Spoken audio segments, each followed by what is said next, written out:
page tonight from the Hannity and Colmes notebook, the Associated Press is reporting that the South Carolina Democratic Party is under fire for a mailing that suggests that people have a choice. Either register to vote or get drafted into the military. Now, the first page of the mailing shows a draft notice and photos of troops in Iraq with the caption, quote, "Which form would you rather fill out?" Now, I know that Democrats like to scare seniors. They like to play the race card. It's all coming this election year. And they like to do this from the bottom of the deck. But isn't this ridiculous? And I suspect that our next guest has had enough as well. She was Miss America in 2003, and now she is preparing to come to New York and speak at the Republican convention next week. Erika now joins us. How are you? I'm good. How are you? You're not married, right? I'm not married, no. All right. Now, could you ever date a liberal? Well, I thought we were supposed to start off with an easy question here. I'm teasing. Because I was just wondering, because here you are, one of the most interesting women in America. You're a Republican. I was curious. That's very kind of you. Well, because I don't understand Mary Matlin dating James Carville and marrying him. I never got that. Because thank God my wife and I agree on most stuff. All right, so you're coming to New York. Tell us what your plans are. Well, I have the opportunity to address the delegates at the convention on Tuesday night, and more than likely I'll be speaking about faith-based initiatives and how they relate to prisoner rehabilitation. Yeah, and can you help fix some of these liberals that we have? I'm going to try to do my best. Have you been a Republican your whole life? I wouldn't say that I've been an overtly political person my whole life. While I was in college, I started to study the issues and find out which party I was most closely aligned with, and that's when I became a Republican.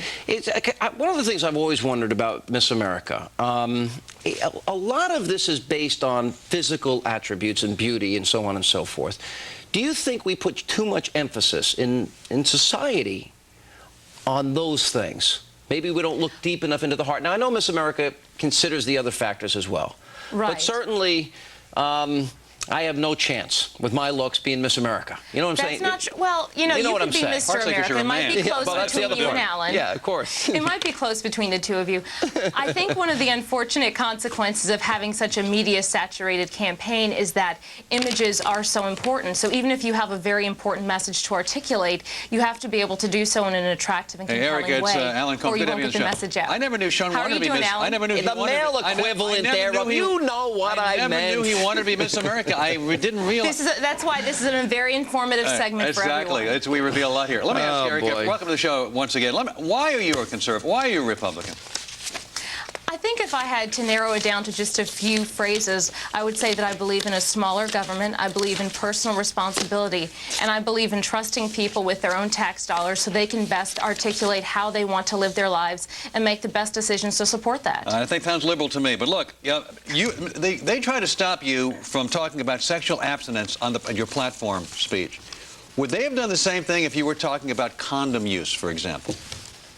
You know, there was a Miss America who did promote condom use. I think in the case of sexual abstinence, they thought that it might have been too controversial a topic. But during the course of my year, they saw how responsive young people were to the message, and I think that they did change their opinion by the end of the year. So it was a positive situation for all involved. Erika, you were a great role model for a lot of kids, and it was great to see you. We look forward to seeing you in New York. I hope you don't mind my kidding, by the way.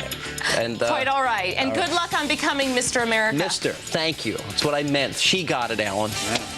Coming up next is President Bush ready for his close-up. We're going to have a new take on a film classic. You're watching the network that America trusts for real journalism, fair and balanced.